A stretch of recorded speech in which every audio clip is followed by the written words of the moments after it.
The king in the north! The king in the north!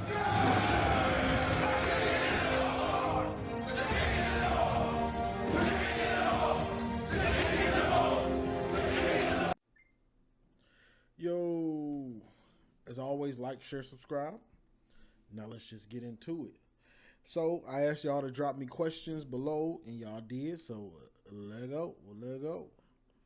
First question from Troy Richard says, "How much beard dye oil does Ryan Day use per month? Your beard is weird." Ain't no telling. Probably he probably got a bucket of that stuff at the crib. He got a bucket of beard oil. But let's see. Appreciate the comment from Michael McGregor 007. He says, "Why haven't I heard a word about Amarian Walker playing wide receiver in 2025?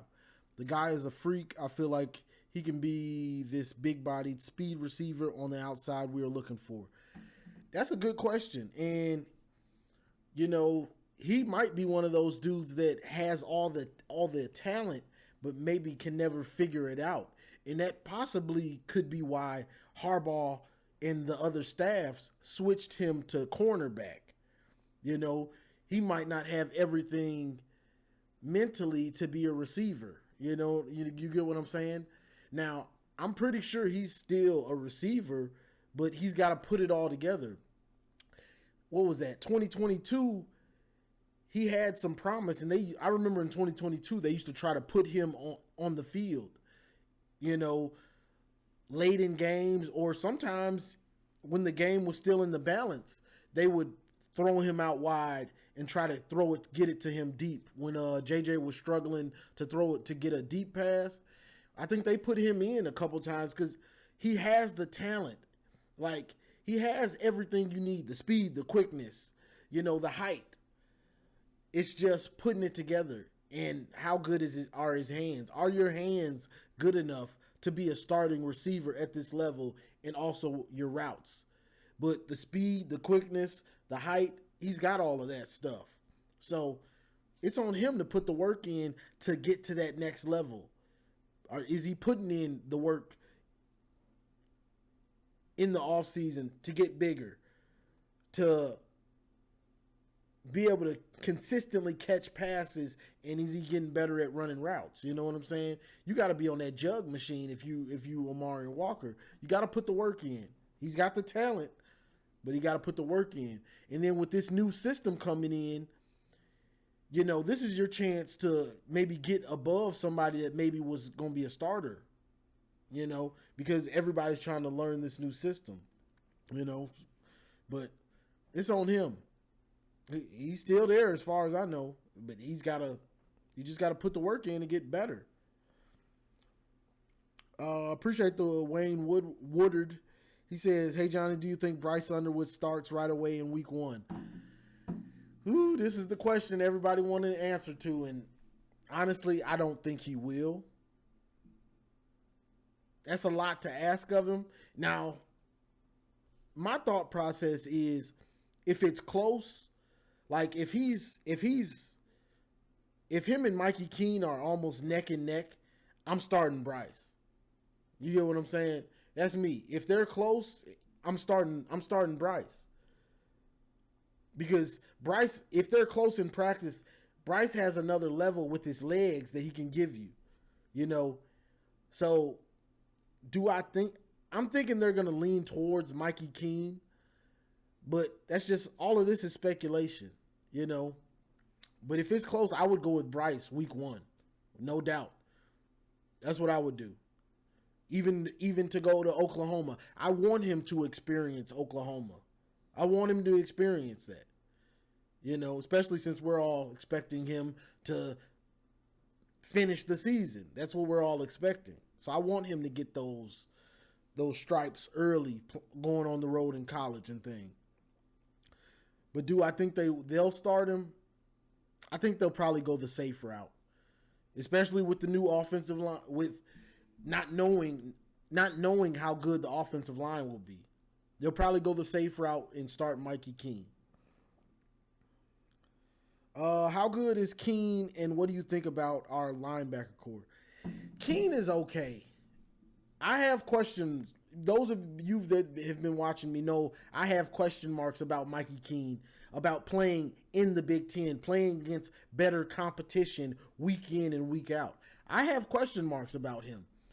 Now he's a good quarterback, but you don't know how good he is because he hasn't been playing Big Ten level competition week in and week out.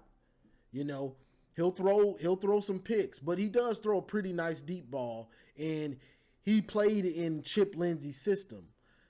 My question mark is, how good are you on a week-to-week level going against this type of competition? I still have question marks on that.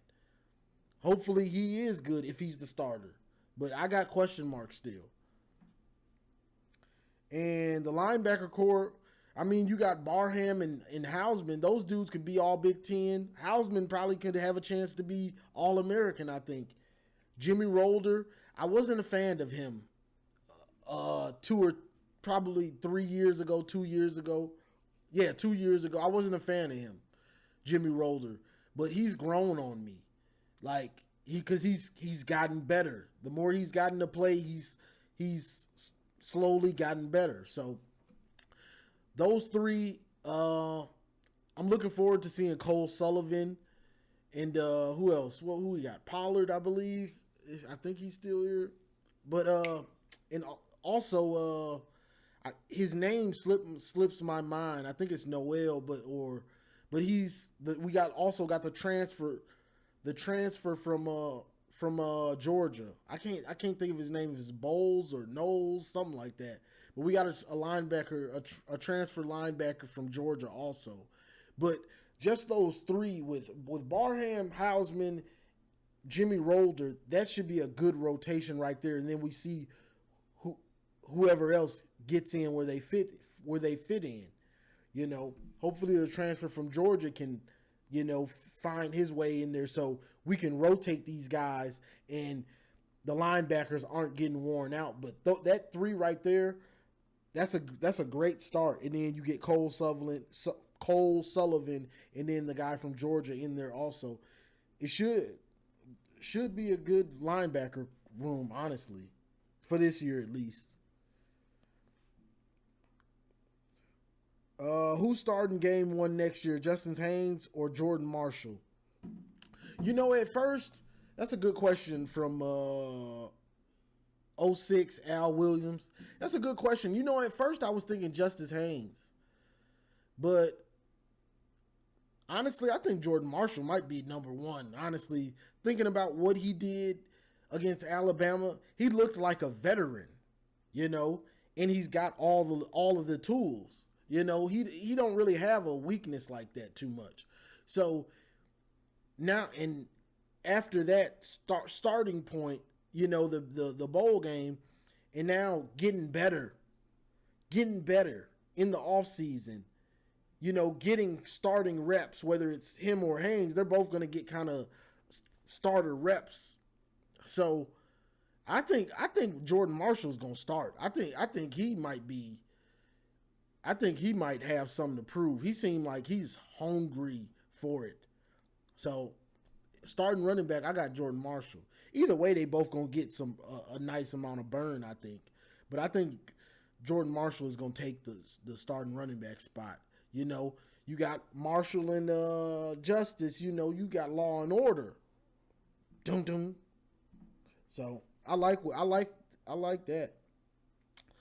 What's your take on the Week 2 Oklahoma game? How is Michigan going to match up with them?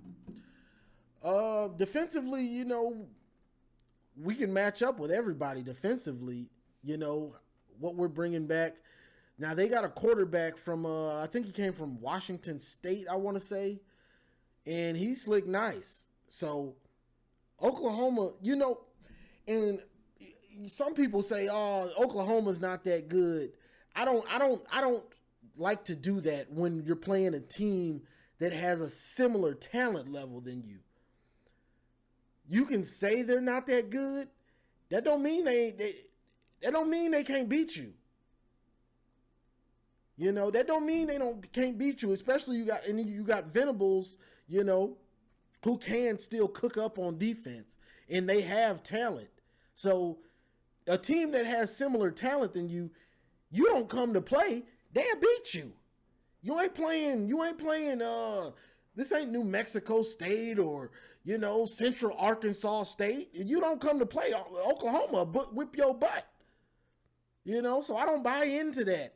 Oh, Oklahoma's not that good. Boy, they got similar talent. If we don't come to play, they'll send us home. So we match up with them. We just have question marks. So you can't just come out there and say, oh man, Oklahoma ain't that good when we still got question marks at offensive line. We still got question marks at receiver. We don't know who exactly is starting. And we still have question mark on who's our starting quarterback. So that game is definitely circled. Like, yeah, this ain't no guaranteed win for us. You know what I'm saying? That's not a guaranteed win for us because they have similar talent and we got a lot of question marks and we're going on the road. So I'm worried. That game worries me, honestly. But defensively, we can match up with pretty much anyone, I think.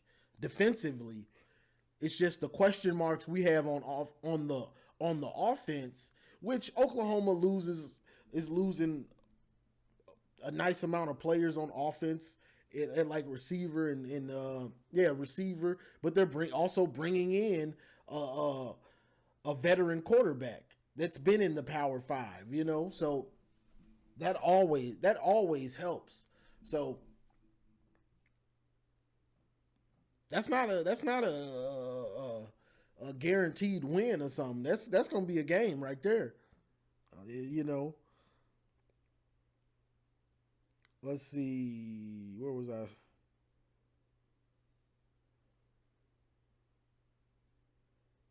But yeah, it's gonna be we match up similar. It's just we still got question marks, so it's hard to say right now. But that's gonna be a game for sure. Will Andrew B or Ty Haywood crack the starting lineup? Could one of them start at guard at some point during this year? I had this question myself. I was thinking about it. I think it's possible. You just don't see offensive linemen start as freshmen. Like, you hardly ever see it. I think Jake Long might have started as a freshman.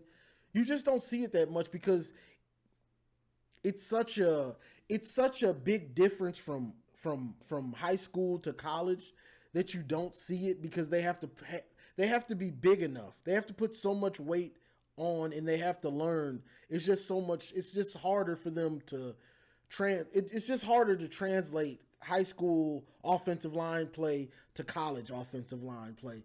So I think Babaloa may have a shot, but it's not likely. It's not likely. I definitely was thinking about it. Like he's this highly touted and he's pretty big already. Can he start? You just don't see it. You just don't see it often. So if I had to say right now, I'd probably say it's not going to happen, but you never know. If one of those dudes, if they're close to somebody, a veteran player, I always go with the young guy. You know what I'm saying? Because he's going to grow. A veteran player, it ain't no telling how much better he's going to get. So if it's close, I always say go with the young guy. But it's just such a big jump, you just don't see it that much. Now, I always think about it because I'm like, hey, let's see what that young dude can do. But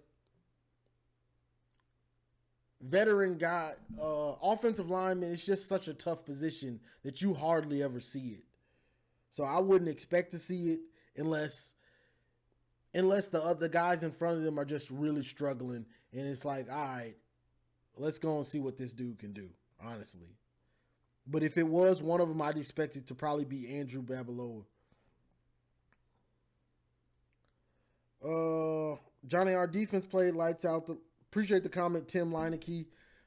Johnny, our defense played lights out the last 4 games. Even with all those guys sitting against Bama, we played like maybe the best defense in college football? Do you think Michigan will be the best defense in college football? And if we are, how's anyone going to beat us? I can't see the offense having any game scoring under 20 with the players we have picked up. Well, I do expect the defense to at least be top 10 for sure. I do expect that with Wink coming back for his second year, guys being familiar with his scheme, what to expect, and him learning how to adapt to college, not having those growing pains as a coach, and then the other position coaches having him with him. Like, they're all on the same page now, you know. So I do expect the defense to be in the top 10, maybe the best or in there somewhere. Now, the offense saying you can't see them not scoring less than 20, that all comes into play. Now you got your question marks. Who's the quarterback? Is it Keene? Is it Jaden Davis? Is it Bryce Underwood? You know, who's your also you how quickly do they understand the offense? You got Chip Lindsey's new offense. So the offense, you got question marks. The offensive line, the quarterback, how long does it take for them to learn and gel in Chip Lindsey's system? Plus, who are your go-to receivers? You know, so the offense has question marks.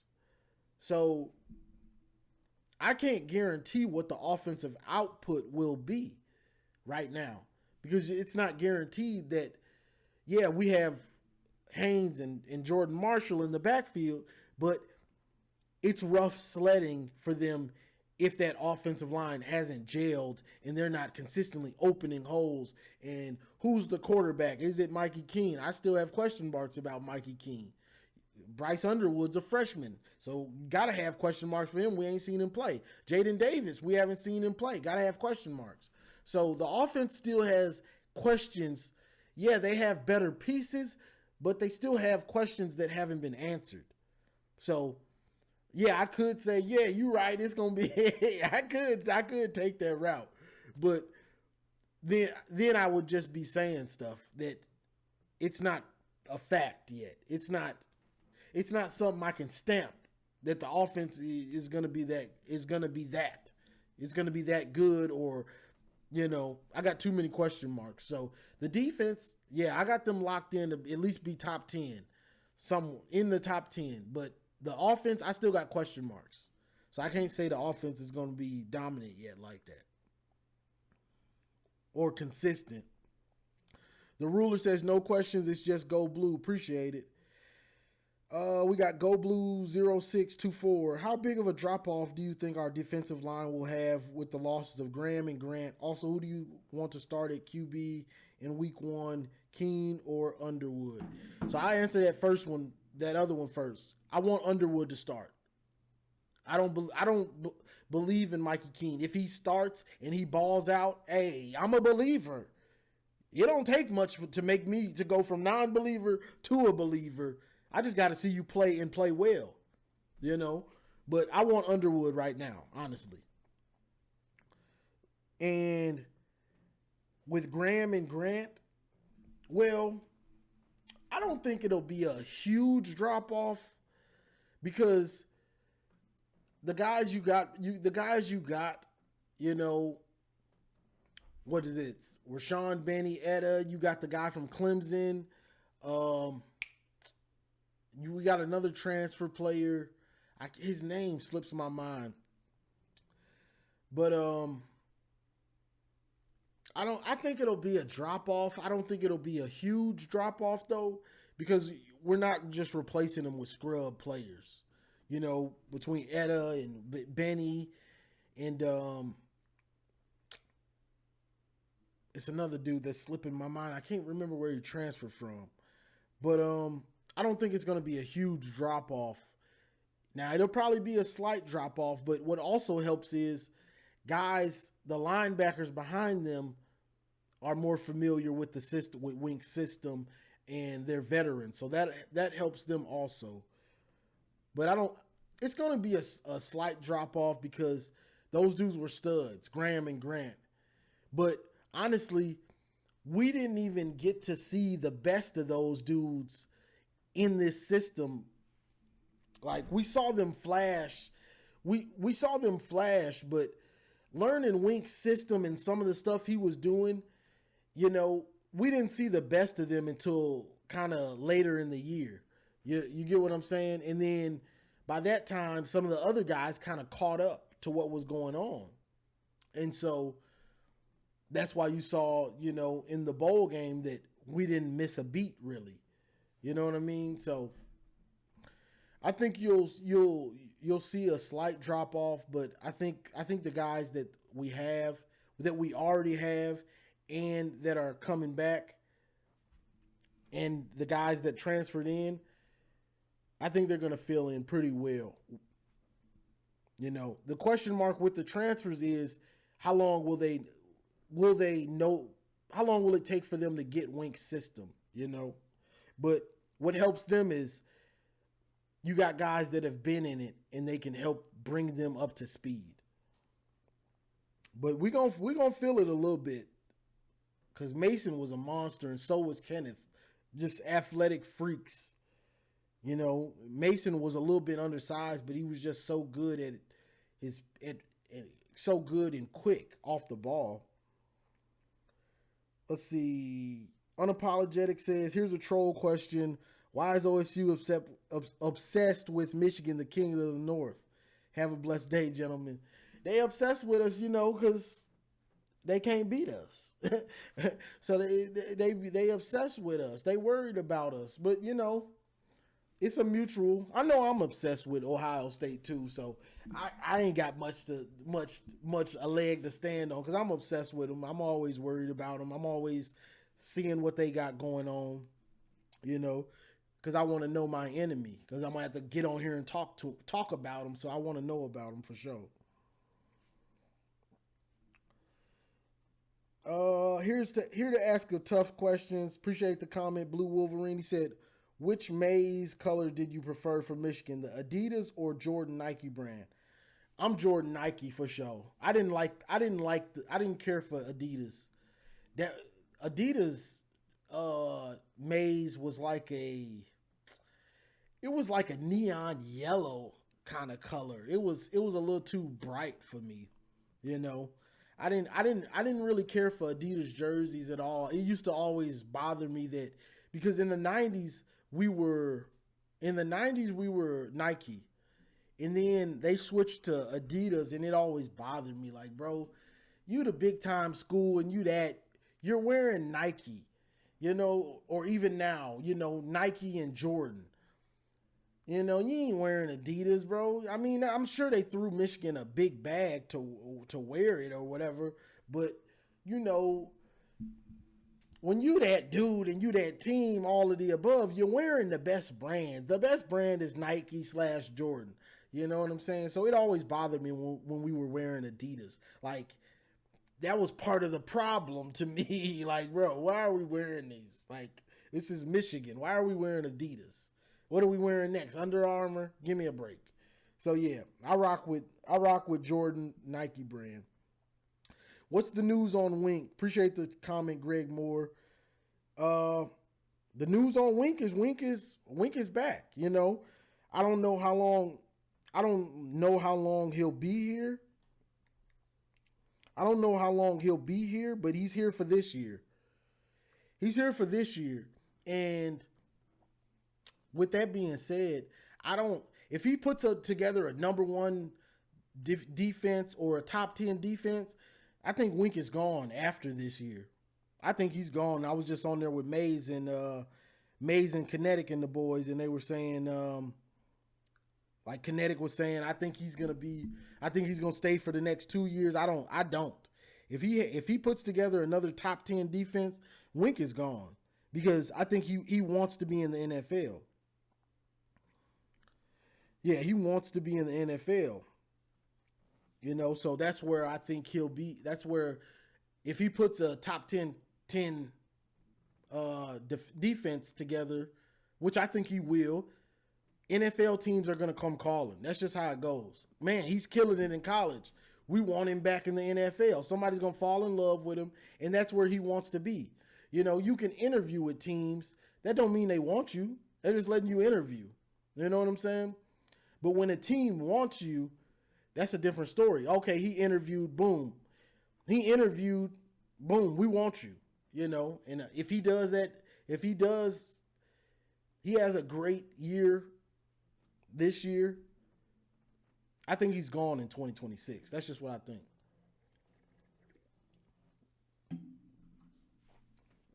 I think he'll be gone. But yeah, the other transfer, who was it? Williams, yeah. But let me see. I done lost my spot trying to find that DT. Come on now, YouTube. You're messing me up. So let's see where I left off. Ashwin, I don't even know what that says. He says, what are Michigan's chances of winning the Big Ten Conference next season and going to the playoffs? Do you think Michigan will win the Big Ten next year? Thanks for the videos. Woo, it's gonna be hard to win the Big Ten next year. I think this year, the Big Ten is gonna be jumbled up at the top because not Wisconsin, but Oregon's schedule is easy. Penn State's schedule is pretty easy. Ohio State's schedule is pretty easy. Indiana's schedule is pretty easy. Michigan's schedule is pretty easy. So all of these teams, they have like two or one tough game in conference. Like, so, or where you would look at the schedule and be like, this is a tough game. They got one or two, some of them. So the top of the Big Ten, it's going to be jumbled up. It's going to be hard to win. It's going to be interesting to see the top of the Big Ten.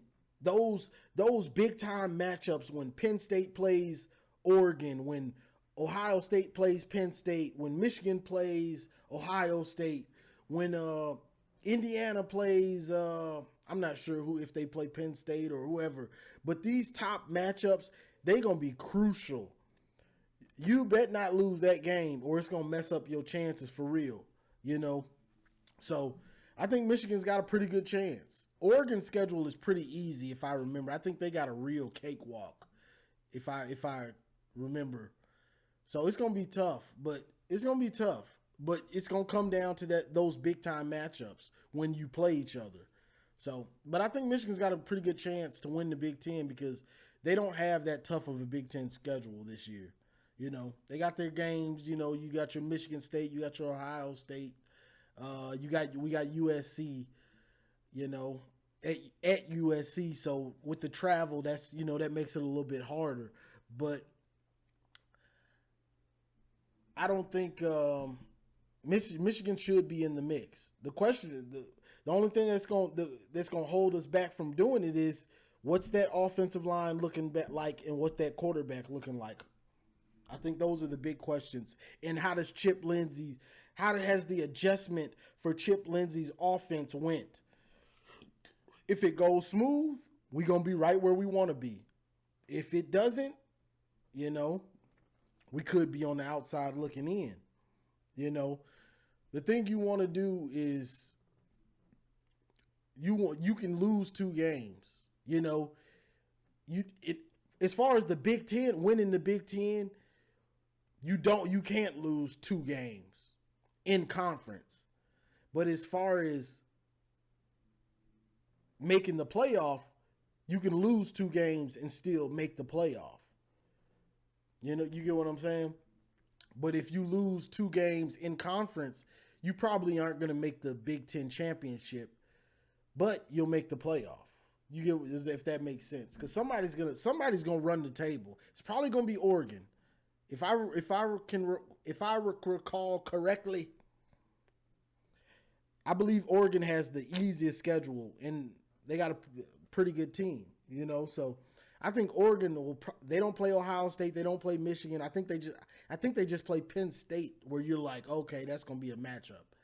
So Oregon might go undefeated. in the Big Ten. So that's sliding them already probably in the Big Ten championship. Then it's going to be Penn State, Michigan, Ohio State. Who wins that matchup? Does Penn State finally beat Ohio State? Does Michigan beat Ohio State again, or does Ohio State beat Michigan? You know what I'm saying? And then you got Indiana in there. They have a pretty easy schedule, so they could throw a monkey wrench in there just because their schedule is pretty easy. But will they take a step back, losing some of those players that came up in Cignetti's system? You know, because they're trying to build their team off the transfer portal every year because their recruiting is boo-boo. You know? So it's going to come down, long story short, it's going to come down to those Big Ten those big-time matchups. But Michigan should be in the mix, but we got question marks. Okay. Do you think Jaden Davis will be forced out? Tired of hearing he's not ready. That's a good question. Got him fishing. That's a good question with Jaden Davis, you know, because if you hear all the talk, we're all kind of counting him out. And since you said that, I've been thinking about, and you know, I kind of want to put him in the mix because I think he should be, because he's coming in with an empty slate. You know, yeah, he's never started, but I think he's got as much talent as Mikey Keene or more. You know, he's just got he's just doesn't have the experience. But if he comes out in practice and he's close to Mikey Keene, hey, he's a young dude. Start him. I ain't got a problem with that. You know, but if he can't beat out Bryce now, then he's just either hoping an injury happens and he can be ready, or he's just setting himself up to be a backup. And how long do you want to be a backup? Because if he doesn't beat Bryce this year, he probably ain't gonna never beat him. Because we're all expecting Bryce to start it sometime this year. So if he can't beat him on the field this year, then he probably is. I don't know if we're forcing him out, or he's going sooner or later he's gonna want to try to start somewhere. You know, if he sees he can't start here. So it's pretty much this year or bust for him to get on the field for Michigan, I think.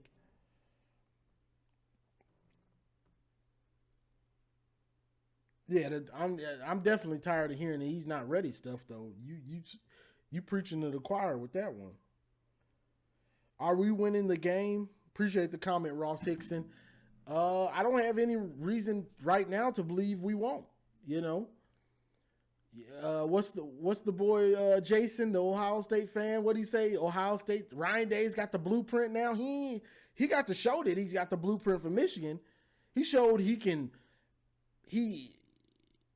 coach for his job in the playoffs. You know, them losing to Michigan put a chip on their shoulder. But it's gonna be as much pressure as ever to win the game. He ain't get that pressure off his back. You know, so I wouldn't be surprised if he's coaching just as tight against Michigan, because it's gonna be pressure. Because if you lose again, you're gonna be getting death threats. You know, but I don't have any reason to see that Michigan won't beat them again. You know, they're losing a ton on defense. They're losing 2 NFL running backs. They're losing Will Howard, G. Scott, you know, Emeka. Yeah, they still got receivers. We know they got receivers. They got the best transfer portal tight end. The number 1 transfer portal tight end. They got a question mark on Julian saying they're praising him like he's that dude, but that's practice. You ain't getting hit. So show me in the game, and then I believe you. You know what I'm saying? You got to show me in the game when you're the quarterback. I don't believe all that practice hype. I got to see it in the game. You can't take a hit. You might get scared when you get pressure. You might be you might be Tom Brady or Patrick Mahomes in practice, and then when the game starts, you don't know what to do. Oh, they hitting for real. Pick. You might be one of them. So all that practice hype, it don't.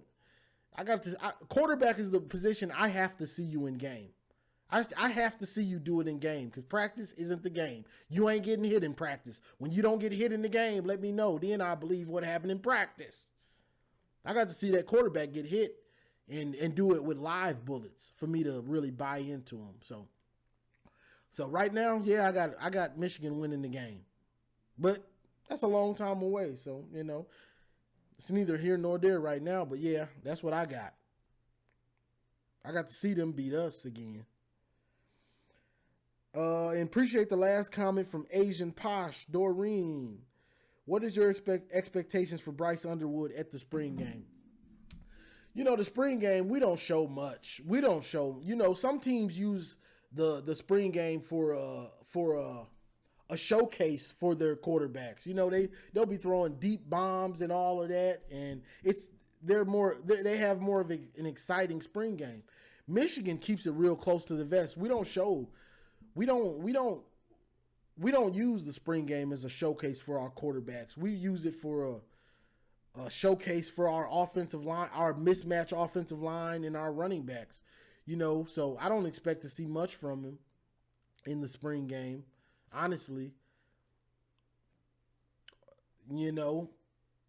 I'd like to see him throw a deep bomb. That would get us all excited and all that stuff, but I don't got much expectations out of him for him in the spring game because we run the ball all the time in the spring game. We use it to showcase the smash more than our pass, which, it makes for a kind of a boring spring game, but that's just how Michigan gets down. So for him, I just want to see a couple crisp passes on time, whether that's a deep ball or a post route. I just want to see him throw some passes and look good with the timing.